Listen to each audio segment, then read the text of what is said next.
ഏറ്റവും സൗന്ദര്യമുള്ള ദൃശ്യങ്ങളായിരിക്കും രാത്രി കാലത്ത് നമ്മൾ പ്രത്യേകിച്ച് പ്രേക്ഷകരിലേക്ക് എത്തിച്ചുകൊണ്ട് അത്രയും സൗന്ദര്യത്തോട് ആ തേരൊരു തിരമാല പോലെ അതിനുള്ളിലെ അലങ്കാരം, ആ നെറ്റിമാലകളൊക്കെ ഇങ്ങനെ കറങ്ങി തിരിഞ്ഞു വരുന്നത് അതിന്റെ അകത്തളത്തിൽ ആ ചുവപ്പ്, പച്ച, മഞ്ഞ അങ്ങനെ വർണ്ണങ്ങൾ ഇങ്ങനെ മാറി മാറി മറയുന്നത് ഏറ്റവും സുന്ദരമായ കാഴ്ച എന്ന് മാത്രമേ പറയാൻ പറ്റൂ. ആ ഒരു ഇളക്കം കണ്ടോ? ആ ഇളക്കം എന്തുകൊണ്ടാണ് ഉണ്ടാകുന്നത്? ആ ഒരു വീലിനടിയിലേക്ക് അവർ ആ മരത്തടി വെച്ച് അതിനെ നിയന്ത്രിക്കുന്ന ഘട്ടത്തിലുണ്ടാകുന്ന ഇളക്കമാണ്. പക്ഷേ അത് നമ്മുടെ കണ്ണിന് നൽകുന്ന സൗന്ദര്യം, ഏറ്റവും നല്ല കാഴ്ചാനുഭവം അത് മറ്റെവിടെയും നമുക്ക് കാണാൻ കഴിയില്ല. അത് കാണണമെങ്കിൽ ഒരേ ഒരു ഇടം മാത്രമേ ഉള്ളൂ. അത് കൽപ്പാത്തി മാത്രമാണ്. കൽപ്പാത്തിയിലെ അഗ്രഹാര വീഥിയിലേക്ക് വന്നാൽ നിങ്ങൾക്ക് ഈ കാഴ്ചയുടെ ഇത്തരം ഒരു അനുഭവം നിങ്ങൾക്ക് നേരിട്ട് അത് ആസ്വദിച്ചറിയാം. ഒരിക്കലെങ്കിലും ജീവിതത്തിൽ ഒരിക്കലെങ്കിലും കൽപ്പാത്തിയിൽ വന്ന് ഈ തേരിന്റെ ഈ ഒരു കാഴ്ച, തേര് വരുമ്പോഴുള്ള ആ ഒരു സന്തോഷം, അല്ലേ? പല വലിപ്പത്തിലുള്ള രഥങ്ങളെല്ലാം കൂടെ ഒന്നിച്ചു ചേരുന്ന ആ ഒരു കാഴ്ച ഉണ്ടല്ലോ സുജിയ, ഈ ക്ഷേത്രമുറ്റത്ത് എത്തുമ്പോൾ ആ ഒരു കാഴ്ച അത് വളരെ മനോഹരം തന്നെയാണ്. പ്രത്യേകിച്ചും ഇപ്പോൾ എത്തിത്തുടങ്ങിയിട്ടുണ്ട്. ഏകദേശം ആദ്യത്തെ തേര് അവിടെ എത്തിക്കഴിഞ്ഞു. ഇനി അതിന് തൊട്ടു പുറകിലായിട്ട് മറ്റ് 4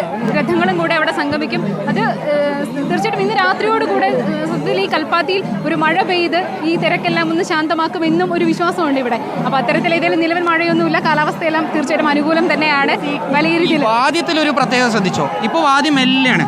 ഇനി തേര് വലിച്ചു തുടങ്ങുമ്പോൾ കൊട്ടുമുറുകെ നമുക്ക് കൽപ്പാത്തിയുടെ ഏത് അറ്റത്തു നിന്നാണെങ്കിൽ നമുക്ക് മനസ്സിലാക്കാം തേര് വലിച്ചു തുടങ്ങിയിട്ടുണ്ട് എന്നുള്ള കാര്യം. ഇപ്പോൾ ഒന്ന് ഒതുങ്ങിയിട്ടുണ്ട്.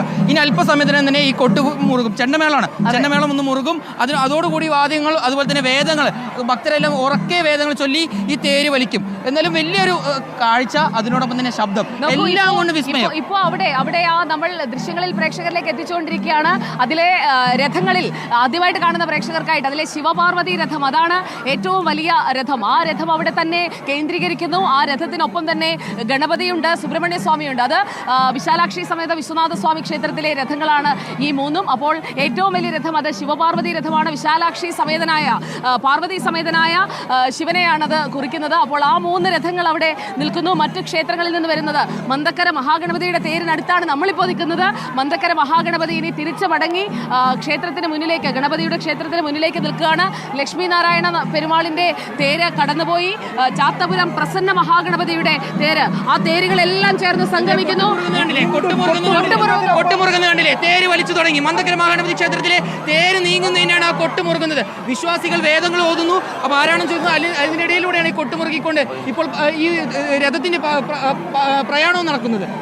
എത്രയധികം മനുഷ്യരുടെ ഇടയിലാണല്ലേ ഇത് പോയിക്കൊണ്ടിരിക്കുന്നത്. പക്ഷേ ഒരു ഭീമാകാരമായ തേരാണ്, ഇത്രയും മനുഷ്യരുടെ മുകളിലൂടെ. പക്ഷേ ആശങ്കകളൊന്നുമില്ലാതെ മനുഷ്യനാൽ നിയന്ത്രിക്കപ്പെടുന്ന, അതായത് നിയന്ത്രിക്കപ്പെടുകയും സ്വയം അതിനെ ഏറ്റവും സന്തോഷത്തോടു കൂടി ആ പ്രയാണത്തെ അനുഗമിക്കുകയും ഒക്കെ ചെയ്യുന്ന ഒരു പറ്റം മനുഷ്യരാണ്. ഇതൊരു രഥപ്രയാണമാണ്. ഈ രഥമാണ് നീങ്ങുന്നത്. അതെ, രഥമാണ് നീങ്ങുന്നത്. പക്ഷേ മനുഷ്യന്റെ മനസ്സും അവരുടെ ശരീരവും ഒക്കെ അതോടൊപ്പം ചെറുതായെങ്കിലും ചലിക്കുന്നുണ്ട്.